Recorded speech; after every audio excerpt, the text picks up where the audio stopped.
اب خدا کی آزمائش ہو اور فرشتے کی دعا ہو پھر کیا کہنا؟ چنانچہ اس کے تو اونٹوں سے جنگل بھر گیا، اس کی گایوں سے جنگل بھر گیا، اس کی بکریوں سے جنگل بھر گیا۔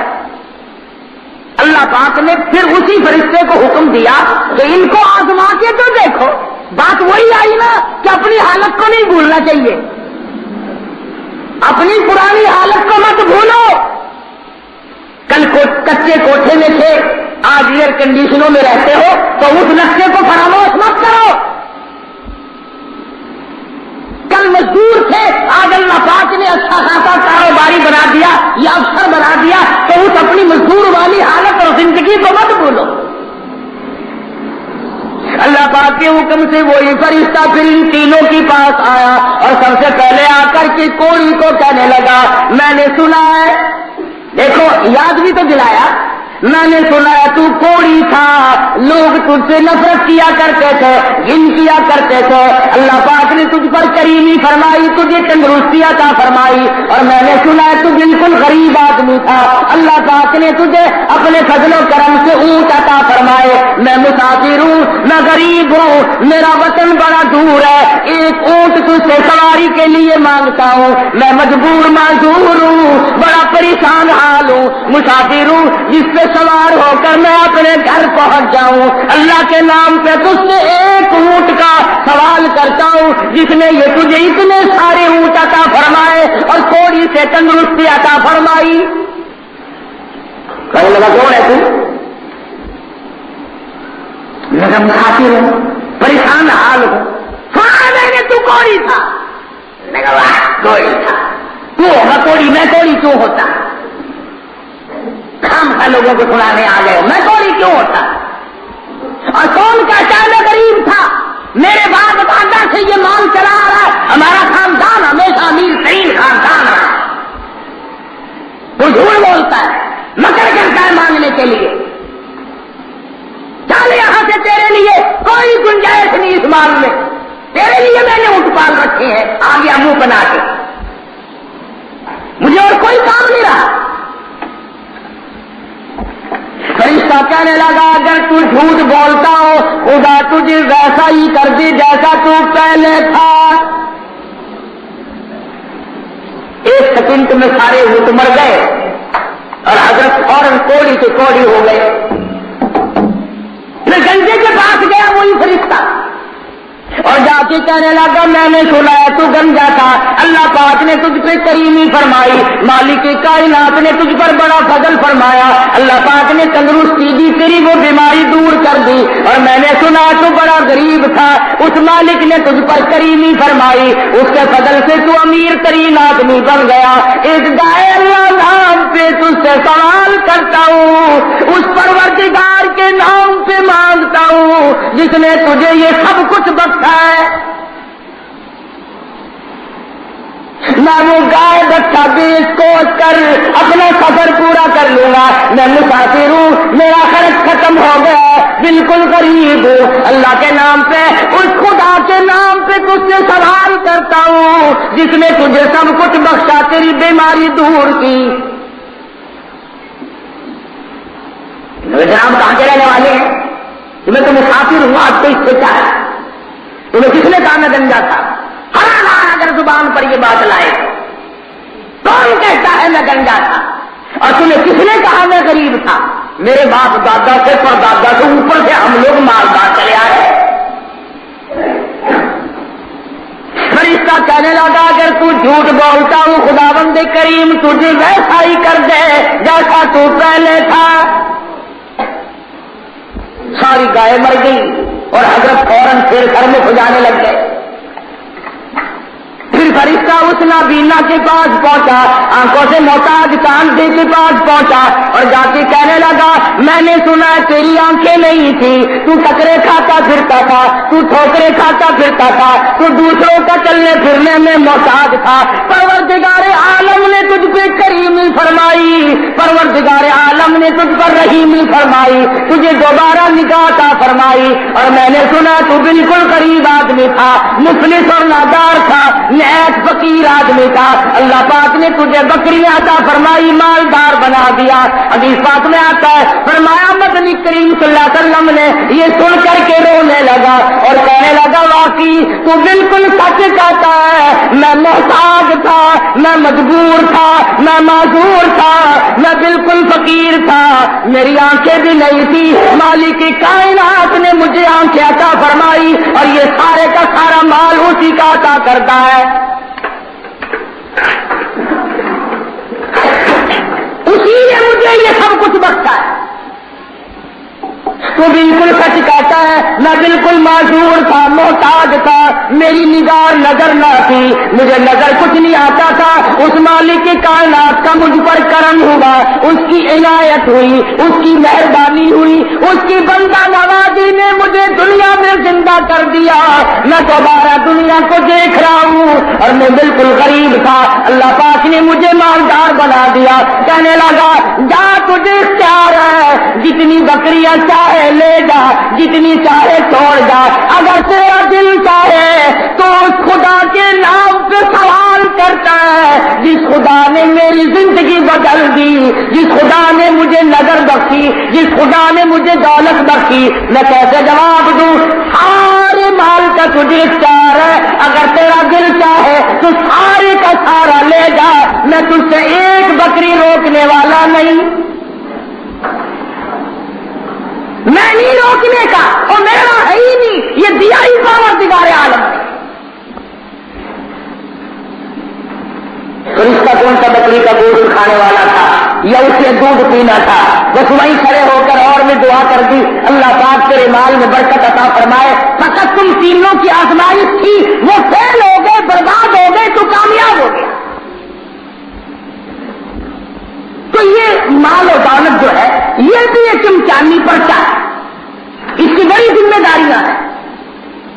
دیکھ لو مدنی کریم صلی اللہ تعالی علیہ وسلم کا صحابی ہو کر کے مارا گیا اور آنکھ کھلی تو حضور اکرم صلی اللہ علیہ وسلم ناراض ہوئے، فرمایا میں تو ایک بکری کا بچہ لینے کے لیے تیار نہیں، میرے پروردگار نے مجھے منع فرما دیا۔ علماء کرام نے لکھا ہے ابو بکر صدیق رضی اللہ تعالیٰ عنہ کی خدمت میں آیا، یہ سارا مال سنبھال لو، صدیق اکبر نے بھی جواب دے دیا، جب مدنی کریم صلی اللہ علیہ وسلم نے نہ لیا میری کیا مجال ہے کہ میں قبول کروں؟ فاروق اعظم نے بھی جواب دے دیا۔ صالبہ کا انتقال سیدنا عثمان بن نورین رضی اللہ تعالیٰ عنہ کی خلافت کے موقع پہ ہوا، مگر حضور کے کسی خلیفہ نے زکات کی ایک بکری بھی قبول نہ فرمائی۔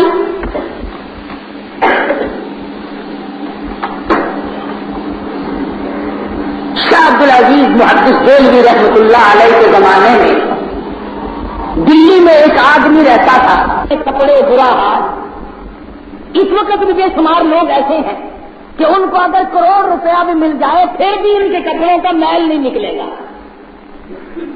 جن کے من میلے ہو جائے دونوں چیزیں غلط ہیں، اگر مال مل جائے تو فضول خرچی بھی ناجائز ہے کہ بدماشی شروع کر دو، اور کنجوسی بھی ناجائز ہے کہ اس کا اولاد پر اور اپنی ذات پر خرچ بھی نہ کرو۔ تو شاہ عبدالعزیز دہلوی رحمۃ اللہ علیہ کے زمانے میں وہ جو امیر آدمی تھا نہ وہ بیوی کو خرچ دیتا تھا صحیح اور نہ اولاد کو، تو بیٹا بڑا ناراض تھا۔ آخرکار اس امیر آدمی کا انتقال ہو گیا، موت تو سب کی آنی ہے، اللہ پاک ہم سب کا خاتمہ بالخیر فرمائے۔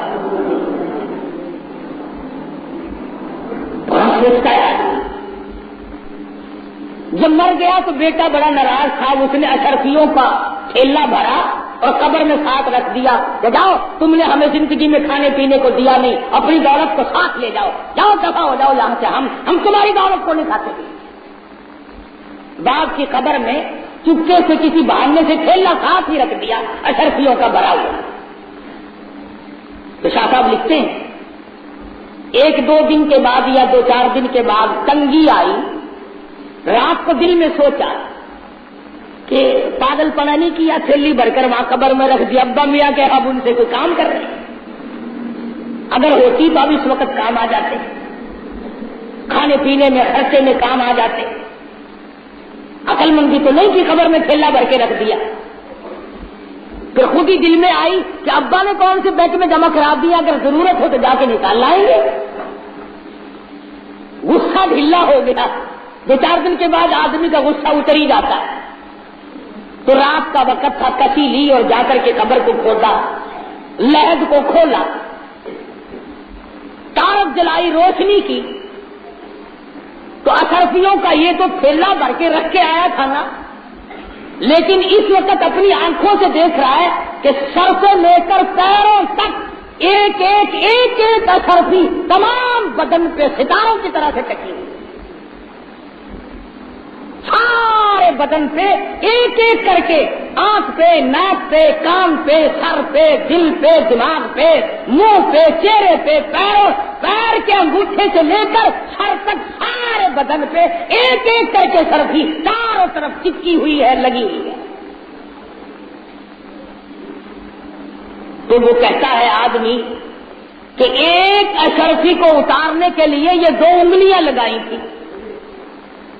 کہتا ہے ایک اشرفی کو اتارنے کے لیے 2 انگلیاں لگائی تھی. لکھا ہے وہ کہ آدمی کہتا ہے بس دونوں انگلیوں میں ایسی آگ لگی، ایسی سوزش ہوئی، قبر کو جوتوں کر کے پورا کر کے آیا.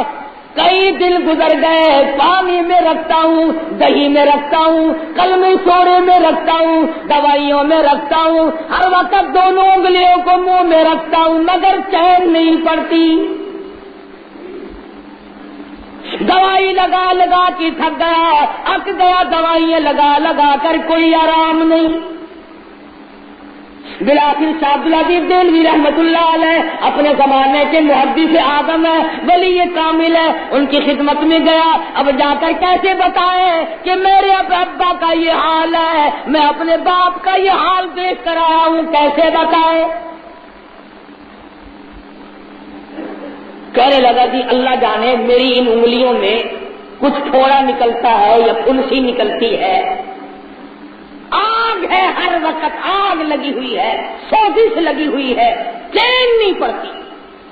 حضرت شاہ عبدالعزیز دہلوی رحمت اللہ علیہ نے کچھ پڑھا اور اس پر دم فرمایا. پوچھا اب بھی ہے؟ کہنے لگا جی اسی طرح سے ہے جیسے پہلے تھا. حضرت شاہ صاحب نے پھر کچھ اللہ کا نام پڑھا، اللہ کا کلام پڑھا اور پھر دم فرمایا اور پھونک ماری اور پھر پوچھا کہ اب بھی ہے؟ کہنے لگا جی اسی طرح سے ہے، کوئی فرق نہیں پڑا. شاہ صاحب نے تیسری مرتبہ کچھ اللہ کا نام اور کلام پڑھا اور پھر دم فرمایا اور پھر پوچھا بتا اب کیا حال ہے؟ کہنے لگا اسی طرح سے ہے. اگر شاہ صاحب فرمانے لگے بالکل جھوٹ بولتا ہے، تھوڑا پھنسی نہیں، جہنم کی آگ معلوم ہوتی ہے. یہ کوئی نکلنے والی چیز نہیں، تھوڑا پھنسی نہیں اور کوئی سوزش نہیں، جہنم کی آگ معلوم ہوتی ہے، جس کی دنیا میں کوئی دوا نہیں، جس کا دنیا میں پانی کوئی نہیں. سمندر کی اس آگ کو سمندر کا پانی نہیں بجھا سکتا، دریا کا پانی نہیں بجھا سکتا، ندی نالے کنویں کا پانی نہیں بجھا سکتا، چشمے اور کنووں کا پانی نہیں بجھا سکتا، نلکوں کا پانی نہیں بجھا سکتا. صرف ایک پانی ہے جو اس آگ کو بجھا سکتا ہے. ثم لم يتوبوا فلهم عذاب جہنم ولهم عذاب الحریق. یہ جلا دینے والا عذاب ہے. صرف ایک پانی جو اللہ کے ڈر سے، اللہ کے خوف سے آدمی کی آنکھوں سے نکلتا ہے، صرف آنکھوں سے نکلے ہوئے قطرے اس جہنم کی آگ کو بجھا سکتے ہیں. اور کوئی آگ نہیں بجھا سکتی اس آگ کو، اور پانی کوئی دنیا میں ہے ہی نہیں جو بجھا دے. اور آج ہمیں ان آنکھوں کی توفیق نہیں. ہمیں رات کو کبھی چارپائی پہ لیٹ کر دل میں یہ آیا ہی کبھی نہیں کہ میں نے جہنم کی آگ سلگائی تو ساری عمر بجھائی بھی کبھی ہے. ہم نے یہ سوچنا چھوڑ دیا کہ میں نے اپنے اوپر جہنم کھولنا تو ہے، کبھی بند کرنے کا بھی طریقہ سوچا ہے. کون آدمی کی زندگی ہے جو اپنی زندگی کو بنانے کے لیے اور حضور اکرم صلی اللہ علیہ وسلم کی تمام حدیثوں کو سوچ کر سامنے لائے. فرمایا کلما نضجت جلودهم بدلناهم جلود غیرها لیذوقوا العذاب. جہنم کی آگ اتنی شدید ہے، 70 چمڑے کی بنتی چلی آئیں گی، آگے جل رہی ہے، پیچھے بن رہی ہے، پھر جل رہی ہے، پھر بن رہی ہے، 70 اسی طرح سے جل رہی ہے اور نیا چمڑا بن رہا ہے جہنم میں. لیذوقوا العذاب، تاکہ عذاب چکھایا جائے. کون ہے اس وقت میرا تیرا حال پوچھنے والا؟ فرمایا لہم من فوقہم ظلل من النار ومن تحتہم ظلل. بچھونا بھی آگ کا، اوڑھنا بھی آگ کا. اِنَّا أَعْتَدْنَا لِلظَّالِمِينَ نارن احاط بہم سرادقها. چاروں طرف سے آگ کے انگاروں میں لپیٹ دیا جائے گا. مسلم شریف میں روایت موجود ہے، ایک آدمی کی زبان اتنی باہر نکل آئے گی مارے پیاس کے 18 آدمی اس پہ کھڑے ہو سکے. ارشاد فرمایا مدنی کریم صلی اللہ تعالی علیہ وسلم نے، او لوگوں جہنم کی آگ سے پناہ مانگو، اتنا ذلیل کر دے گی آدمی کے یہ ہونٹ، یہ لب، اوپر کا ہونٹ سوج کر کمر پہ پیچھے جا پڑے گا، نیچے کا ہونٹ سوج کر پیروں کے انگوٹھوں پہ آ پڑے گا، اور تمام بدن پھول کر سوج کر 3 میل لمبا 3 میل چوڑا ایک آدمی کا بدن ہو جائے گا.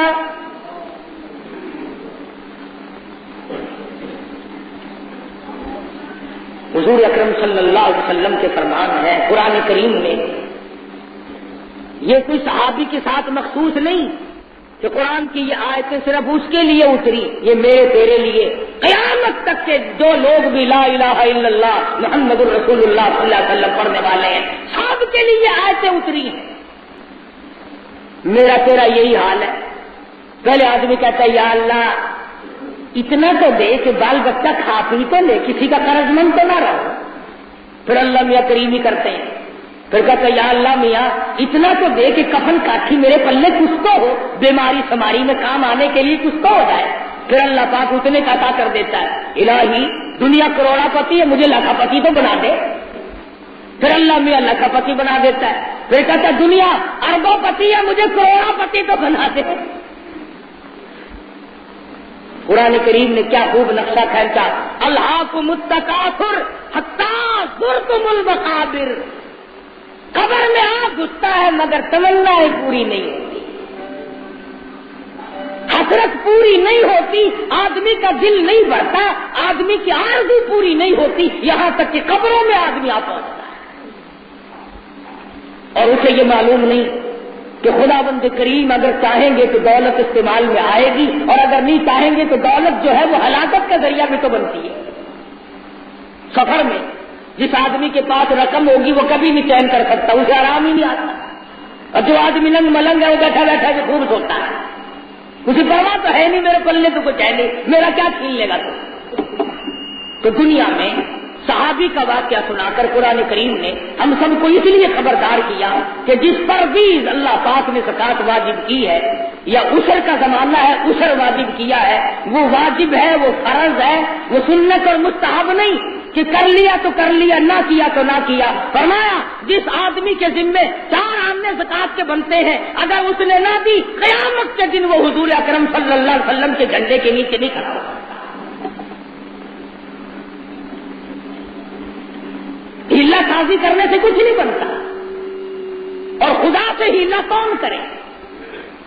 یہ تو اپنے آپس میں تو آدمی اوپر نیچے کر سکتا ہے، خداوند کریم کی ذات کے ساتھ کون کر سکتا ہے؟ صحابہ کرام میں بے شمار لوگ ایسے بھی تھے کہ جنہوں نے جگر نکال کر پیش کر دی، 8 دن کے فاتح کاٹ کر مدنی کریم صلی اللہ علیہ وسلم کا دامن نہیں چھوڑا اور جہاد فی سبیل اللہ میں مصروف رہے۔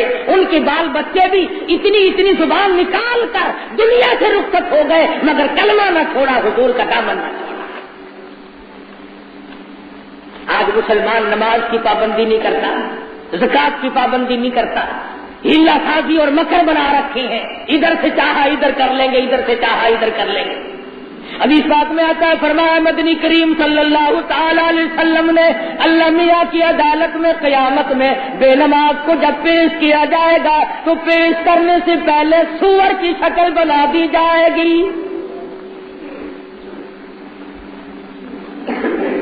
مدنی کریم صلی اللہ تعالی علیہ وسلم فرماتے ہیں جب میں معراج میں گیا میں نے ایک مخلوق دیکھی، میں نے قوم دیکھی، اتنا سڑا ہوا گوشت کھا رہی تھی، اتنا بدبودار مردار کھا رہی تھی۔ حضور کے اپنا فرمان ہے، مدنی کریم صلی اللہ علیہ وسلم کا ارشاد ہے، اگر اس گوشت کی ایک بوٹی دنیا میں پھینک دی جائے، حضور فرماتے ہیں اس کی بدبو کی وجہ سے ساری کائنات برباد ہو جائے گی۔ اتنا بدبودار گوشت تھا۔ کالی کمری والے صلی اللہ علیہ وسلم کے اپنے الفاظ ہیں، فرمایا میں نے قوم دیکھی، عورتیں مرد کھا رہے تھے اس گوشت کو آرام سے بیٹھ کر، اتنی بدبو تھی، اتنی مردار کی بدبو تھی۔ حضور نے فرمایا اگر ایک ٹکڑا دنیا میں پھینک دیا جائے پوری کائنات مر جائے۔ حضور اکرم صلی اللہ علیہ وسلم نے فرمایا، میں نے جبریل امین سے پوچھا کہ یہ کون لوگ ہیں؟ جواب ملا امت کے وہ لوگ ہیں جو زکات نہیں دیا کرتے۔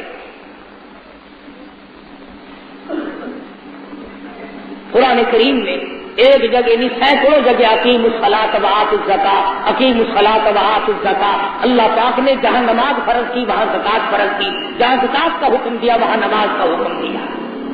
ارکان اسلام میں سے ہے، فرائض اسلام میں سے ہے۔ اگر کوئی آدمی زکات کو دل سے تسلیم نہیں کرتا تو وہ مسلمان ہی نہیں ہے۔ اب رہا ایک اور مسئلہ، یہ تو تھے نا قرآن کے مسئلے اور حدیث شریف کے مسئلے، حضور اکرم صلی اللہ علیہ وسلم کے فرمان کے مسئلے۔ ایک مسئلہ ہم لوگوں کا ہے کہ حکومت زکات وصول کرتی ہے، حکومت کو زکات دیں یا نہ دیں۔ اس کی بہترین صورت تو یہ ہے کہ آپ قاسم العلوم میں خیر المدارس میں مفتی بیٹھے ہیں، پہلے ان سے فتویٰ لیں۔ جب ہم ہر مسئلے کا فتویٰ اپنے مفتیوں سے لیتے ہیں اور ان کے فرمان پہ عمل کرتے ہیں تو زکات کا مسئلہ بھی ہمیں ان سے پوچھنا چاہیے، جو وہ مفتیان حضرات فتویٰ دے دیں اس فتوے پہ عمل کیجیے۔ بڑے بڑے مدرسوں والے جو مفتی بیٹھے ہیں جو مور لگا کر کے، یہ نہیں سڑک چلتا ہوا ہے کہ صوفی داری والا جا رہا سائیکل پہ چلا ہوا، صوفی کی ذرا ٹھہری کہ مسئلہ بڑا سوا الزام الحق جو زکات زندہ کھڑے ہی کو لے ہوں گے کہے نا، تمہارے دلوں میں دین کی قدر ہے تو اتنی، اگر کوئی فوجداری مقدمہ گلے میں پڑ جائے پھر آپ وکیلوں کے پاس جا سکتے ہیں اور کالی کمری والے کے دین کا مسئلہ پوچھنے کے لیے مدرسے میں نہیں جا سکتے،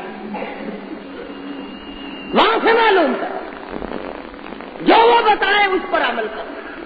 بہرحال ہماری تحقیق اپنی یہ ہے کہ جب تک بیت المال قائم نہ کیا جائے، جب تک صحیح معنوں میں زکات کا مصرف ثابت نہ کیا جائے، اس وقت تک اس طرح کی زکات دینے سے میں اپنے نزدیک جائز اور ادا نہیں سمجھتا۔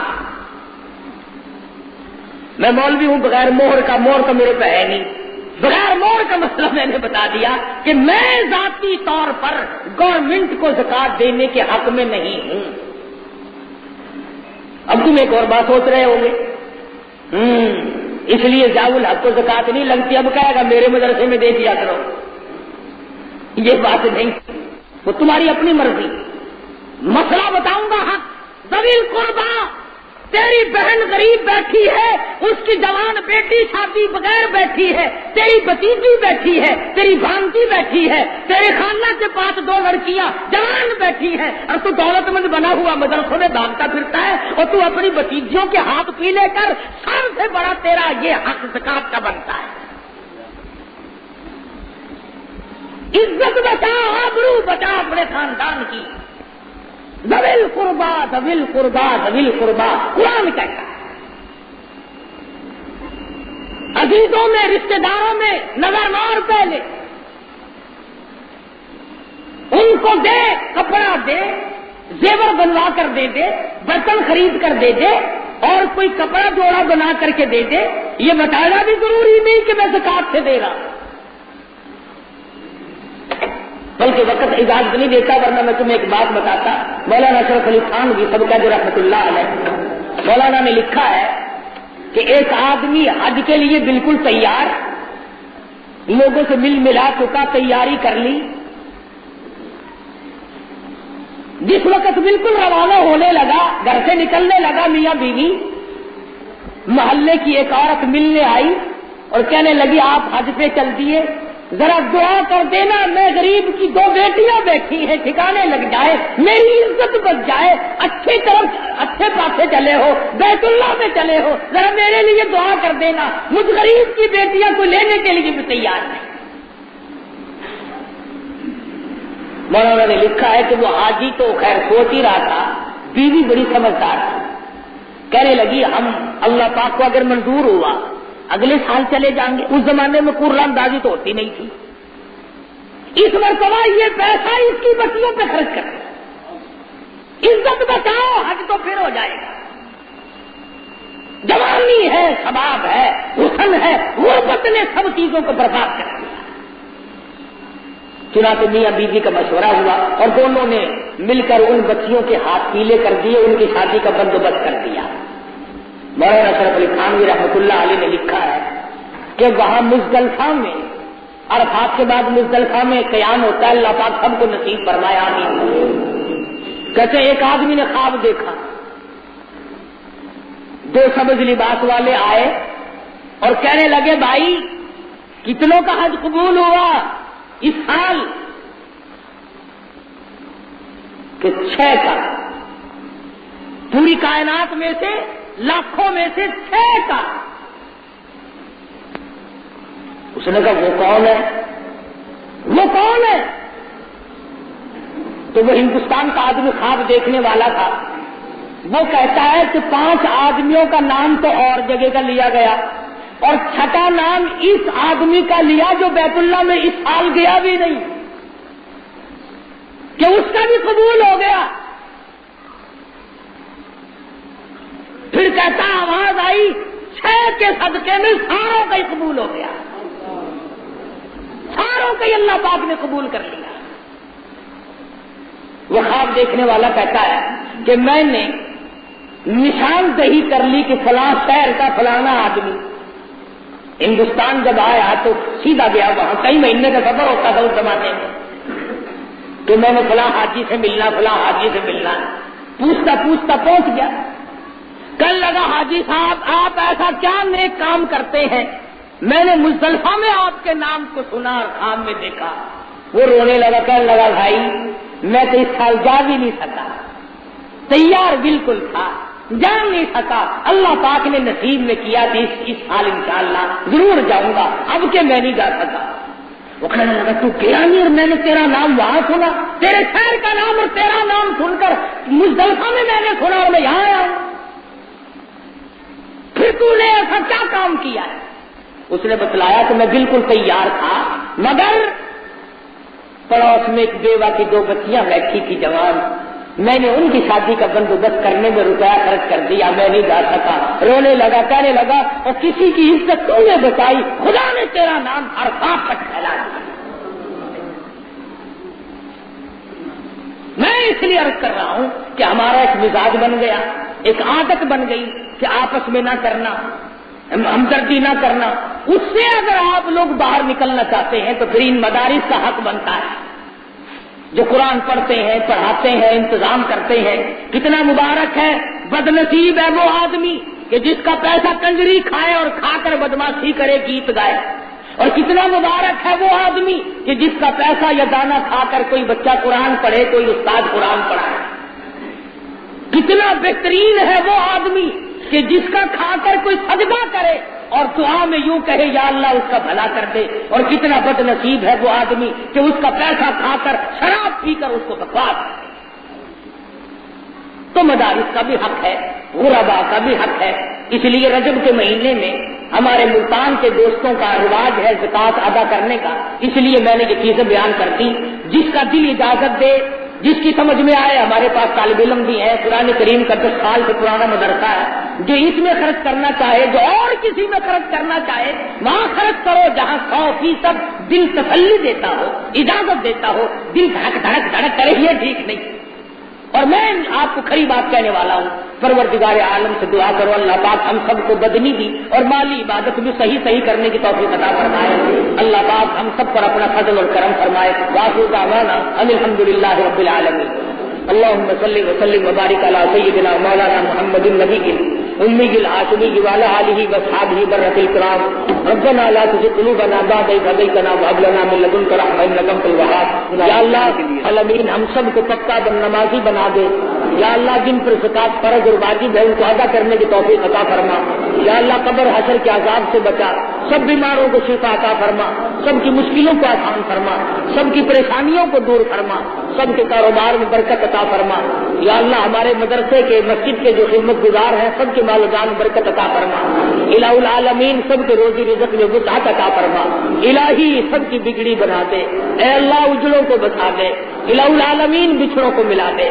پروردگار عالم تمام دنیا کے مسلمانوں کی جان مال عزت آبرو اور ایمان کی حفاظت فرما۔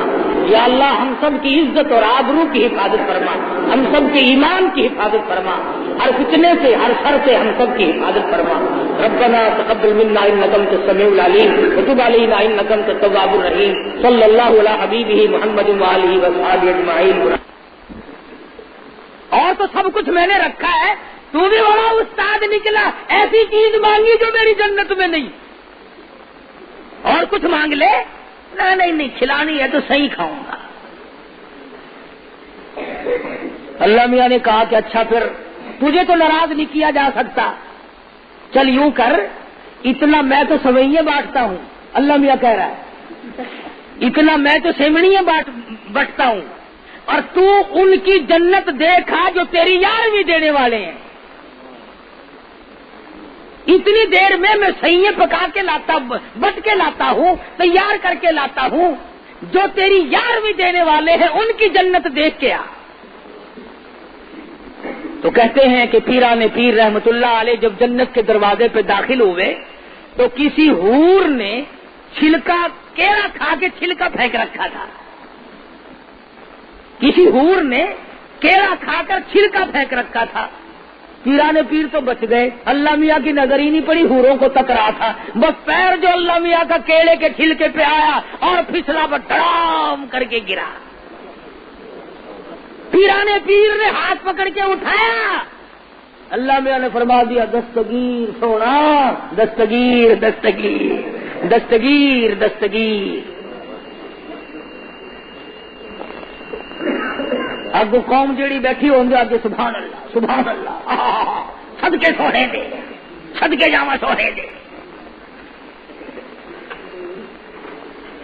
تھوڑی سی بات میں نے عرض کر دی، آخر مرو گے، قبروں میں جاؤ گے، قیامت آئے گی، پولیس رات آئے گی، امام الانبیاء صلی اللہ علیہ وسلم کا ہاتھ ہوگا، ہمارا دامن ہوگا، کیونکہ اس کا کلمہ جو پڑھتے ہیں اللہ کی عدالت میں ساری زندگی کا حساب دینا پڑے گا۔ خدا کے لیے قرآن کا مقابلہ گپوں سے نہ کیا کرو۔ امام الانبیاء محبوب کبریا حضرت محمد مصطفیٰ صلی اللہ علیہ وسلم کا فرمان کا مقابلہ کسی فقیری پیری جٹل سے نہ کیا کرو۔ آؤ میں بتاؤں، تذکرۃ الاولیاء کتاب اٹھاؤ، علامہ شیخ عبد القادر جیلانی رحمت اللہ علیہ حج کے لیے تشریف لے گئے مقام ابراہیم پہ، اللہ کے دربار میں بیت اللہ میں سر سجدے میں رکھا ہوا ہے اور رو رہے ہیں، اور ایک ہی آواز ہے، او قادر، اے قادر، اگر عبد القادر کو معاف نہ کیا تو میں کس دروازے پہ جا کے مروں گا؟ آخر دعوانا الحمدللہ رب العالمین۔ مزید ویڈیوز کے لیے ہمارے چینل ہاؤس آف اسلام کو سبسکرائب کرنا نہ بھولیں۔ شکریہ۔